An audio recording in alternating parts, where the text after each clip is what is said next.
একজন ভারতে বসে আছে, কি বাংলাদেশের নাকি সংখ্যালঘুদের অত্যাচার হচ্ছে। আমি চ্যালেঞ্জ দিয়ে বলতে চাই, বাংলাদেশের সংখ্যালঘুরা মায়ের কোলে যেমন থাকে, শিশু থাকে, আমরা জাতীয়তাবাদী দল এবং বাংলাদেশের দেশের মানুষ তাদের মায়ের কোলে শিশুর মতো লালন পালন করছে। আমার পাশের দেশের দিদি একজন লড়াকু মানুষ, উনি বিজেপি ভোট দিয়ে যাওয়া দেখে উনিও বিজেপির সাথে মত মিলেছে। আমি দিদিকে আমার ব্যক্তিগতভাবে আমন্ত্রণ জানাই, দিদি হয় আপনি নিজে আসেন, নয় আপনার দলের লোকজনকে ভারতে পাঠান, বাংলাদেশের যশোরে পাঠান, আমার ভাতিজা অনিন্দর কাছে পাঠান। অনিন্দ সব হিন্দু পাড়া ঘুরিয়ে দেখাবে যে তারা কিভাবে আছে। আপনাকে নিমন্ত্রণ জানালাম, আপনি তো পাশেই আছেন, হয়তো রাস্তা যেতেও পারে, এসে দেখেন। তারপরে আপনাদের ওই রিপাবলিক টিভি, আনন্দ, এবিপি আর জি নিউজ এদেরকে যে বলেন যে কুৎসা রটিয়ে গভর্নমেন্টের থ্রি ফলকে কোন দেশে রায়ট লাগানো যায় না। বছর শেষের খুশি নগদে হবে বেশি। নগদ পেমেন্টে নির্দিষ্ট ক্যাটাগরির কেনাকাটায় 300 টাকা পর্যন্ত ক্যাশব্যাক। বাংলাদেশে রায়ট হবে না, আমরা সম্পূর্ণ বিশ্বাস করি না। আমাদের যেমন গঙ্গা যমুনা, তেমনি আমরা বাংলাদেশে মুসলমান হিন্দু ভাই ভাই করে বাস করি। আমার রাষ্ট্রপতি, আমার দলের প্রতিষ্ঠাতা শহীদ প্রেসিডেন্ট জিয়াউর রহমান এটাই আমাদের শিখিয়েছেন। এতে প্রমাণ করে বাংলাদেশ যখনই কোনো ক্রাইসিসে পড়ে, জিয়া পরিবারই হচ্ছে একমাত্র ত্রাণকর্তা।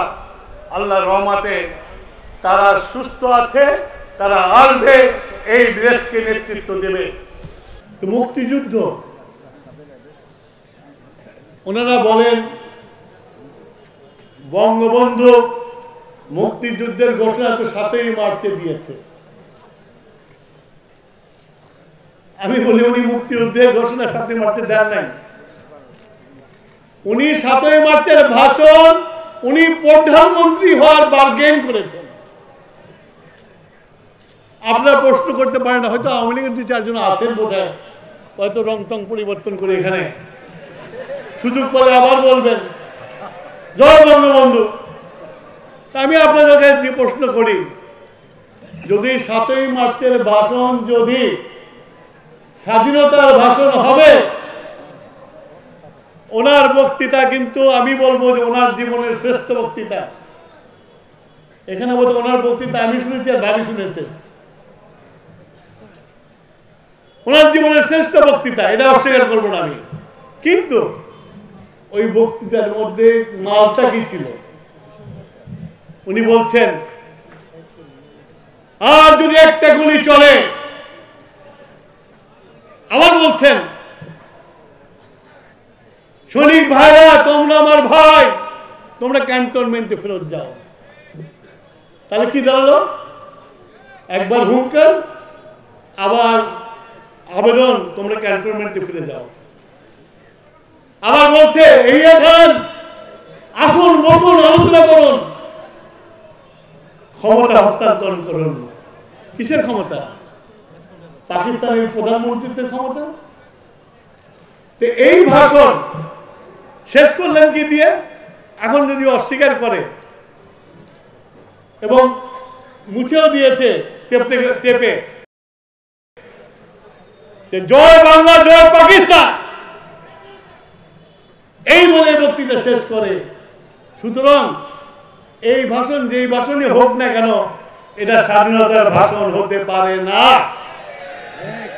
আর যদি স্বাধীনতার ভাষণই হতো, তাহলে ওই মুহূর্ত থেকে লক্ষ লক্ষ মানুষ এই মিটিংয়ে ছিল, যুদ্ধে নেমে পড়তো। পাকিস্তানের যে কটা সৈন্য ছিল, এই মানুষের কাছে কিছুই ছিল না, সব খেয়ে ফেলতে পারতাম আমরা।